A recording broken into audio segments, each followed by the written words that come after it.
Assalamualaikum dan selamat sejahtera semua. Nama saya Intan dan pada hari ini saya akan membentangkan paper saya yang bertajuk Memahami Gelagat Pengguna bagi Barangan Terpakai Berjenama Mewah, dan ini sebenarnya merupakan satu konsep paper. Okey, sebelum saya membincangkan tentang aspek barangan terpakai berjenama mewah, eloklah kalau saya perkenalkan tentang konsep produk mewah itu sendiri, ya. Okey, produk mewah terdiri daripada pakaian, kasut, pakaian dalam, aksesori fashion yang merangkumi tali pinggang, sarung tangan, scarf, topi, tali leher dan juga eyewear, serta barangan kulit seperti beg tangan, dompet, beg bagasi serta kosmetik dan juga minyak wangi. Dan skop produk mewah ini bukan hanya terhad kepada perkara-perkara yang saya nyatakan tadi, barang yang saya nyatakan tadi, tetapi ia juga merangkumi kereta mewah, rumah mewah, kapal layar mewah, wine, hasil kita kata craft mewah dan seumpamanya. Okey, dan disebabkan oleh produk mewah ini sering diinginkan oleh sesiapa sahaja, tetapi harga merupakan satu kekangan kepada pengguna untuk membelinya, maka kebanyakan daripada pengguna yang tidak berkemampuan akan beralih kepada barangan tiruan sebagai alternatif dalam memiliki fashion berjenama mewah pada yang you boleh dapati pada harga yang lebih rendah. Selain itu, pengguna juga sekarang ini mempunyai pilihan untuk membeli produk terpakai berjenama mewah, kerana terdapat banyak pilihan produk-produk terpakai berjenama mewah yang berlega dalam pasaran. Dan perniagaan produk terpakai berjenama mewah ini dikatakan semakin berkembang, iaitu 4 kali lebih cepat daripada pasaran utama produk mewah, yang mana ia mewakili $24 bilion pasaran dunia pada hari ini. Dan pertumbuhan pasaran ini dikatakan dipengaruhi oleh 4 pendorong utama, iaitu tersedianya platform digital, kemampuan oleh pengguna, collectability dan juga anjakan generasi. Dan produk terpakai berjenama mewah umumnya merangkumi perabot antik, hasil kerja seni, barangan kemas, kasut, pakaian dan juga aksesori fashion seperti beg dan juga jam tangan. Okay, di mana pasaran produk mewah terpakai ini merangkumi 7% daripada nilai keseluruhan $365 bilion pasaran mewah peribadi itu sendiri. Dan salah satu kategori produk terpakai berjenama mewah adalah produk fashion yang menawarkan koleksi musim lalu, vintage punya gems, tawaran istirahat dan juga streetwear eksklusif yang telah habis dijual pada harga yang mampu dimiliki oleh pengguna. Dan produk fashion berjenama mewah ini adalah produk yang menawarkan tahap nilai simbolik dan juga emosi yang tinggi yang mencerminkan persepsi keterlihatan, keunikan, kualiti, hedonisme dan juga ekspresi diri. Okey,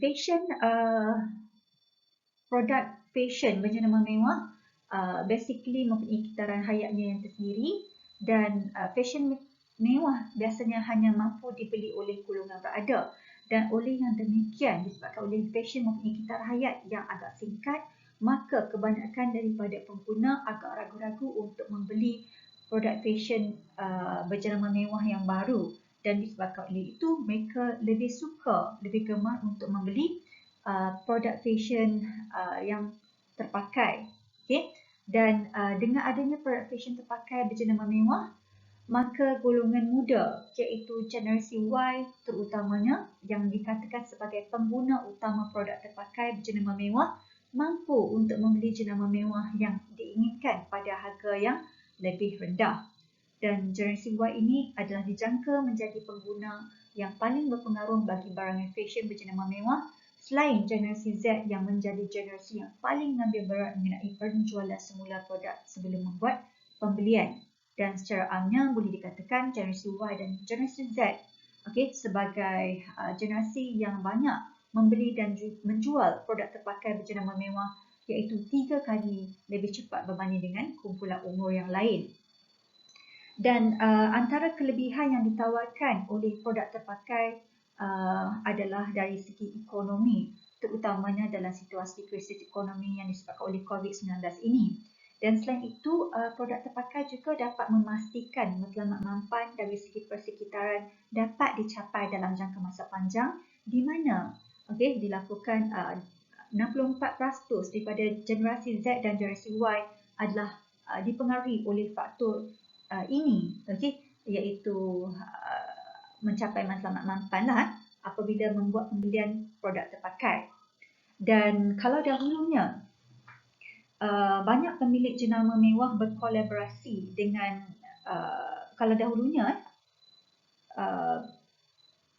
pasaran produk terpakai berjenama mewah ini dianggap sebagai threat, sebagai ancaman kepada pasaran produk mewah utama. Namun sekarang ini banyak pemilik jenama berkolaborasi dengan online resale punya site bagi menambah baik reputasi barangan terpakai yang sebelum ini telah tarnish disebabkan oleh luxury consumer retailer itu menjual produk-produk yang tiruan.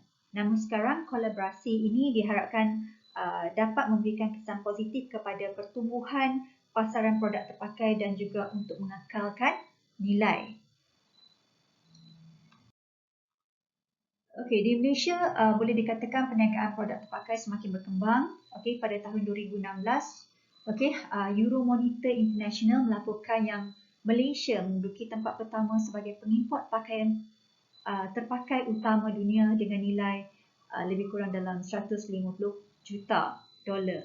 Dan pada tahun 2019 pula, Malaysia telah menduduki tempat ke-10 sebagai pengimport pakaian terpakai iaitu dengan nilai 104.6 million dolar.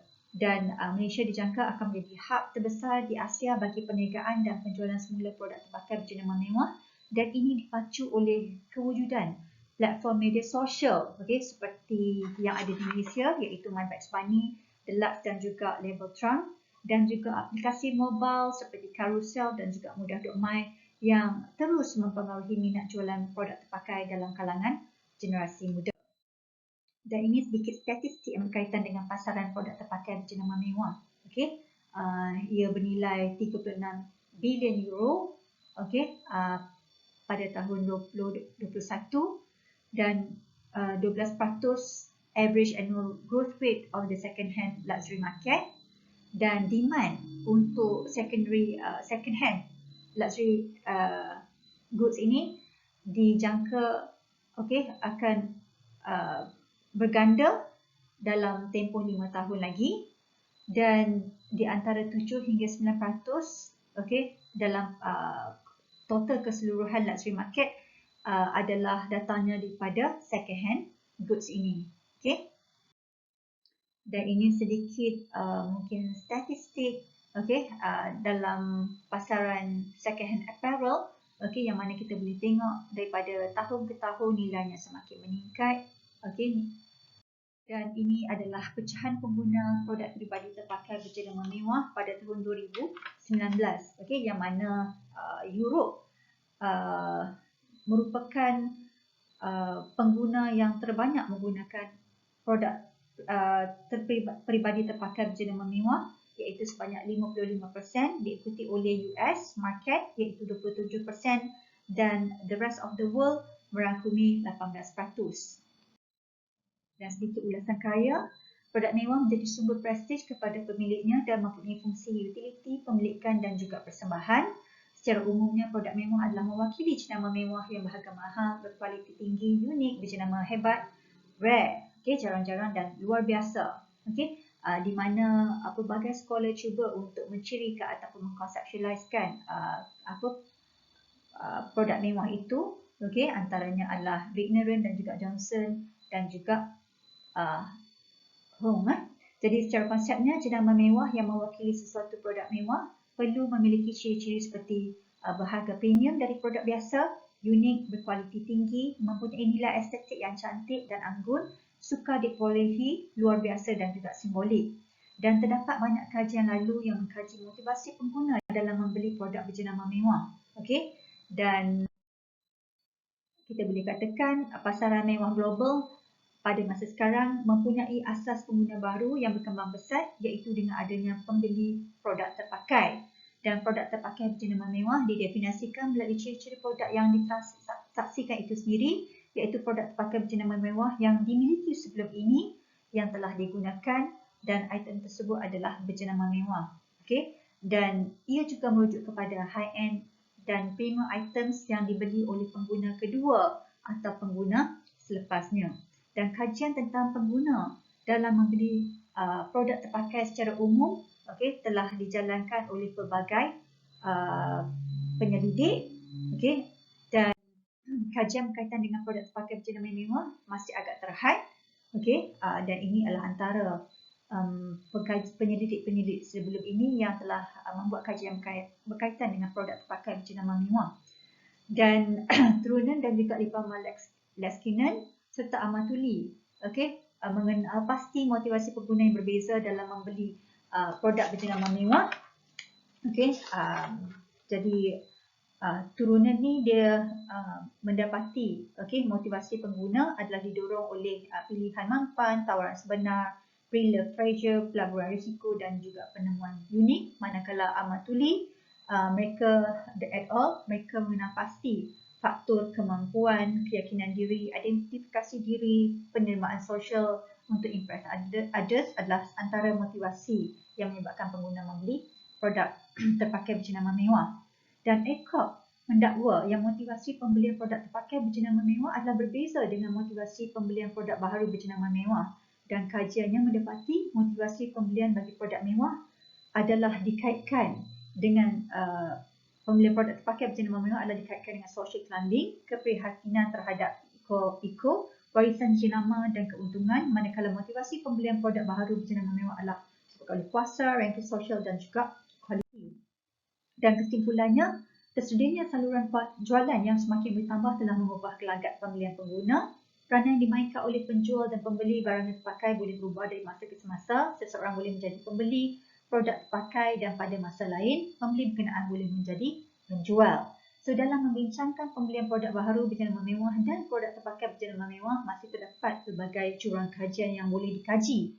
Antaranya adalah seperti yang berikut, iaitu mengenal pasti profil pengguna bagi kedua-dua kategori produk ini. Mengkaji juga produk fashion terpakai berjenama mewah kerana kajian berkenaannya masih agak terhad dijalankan, dan mengkaji faktor pribadi pengguna. Contohnya sikap dan materialisme pengguna adakah berbeza bagi pembelian produk baharu berjenama mewah dan juga produk terpakai berjenama mewah, dan mengenal pasti alasan pengguna untuk tidak membeli produk terpakai berjenama mewah.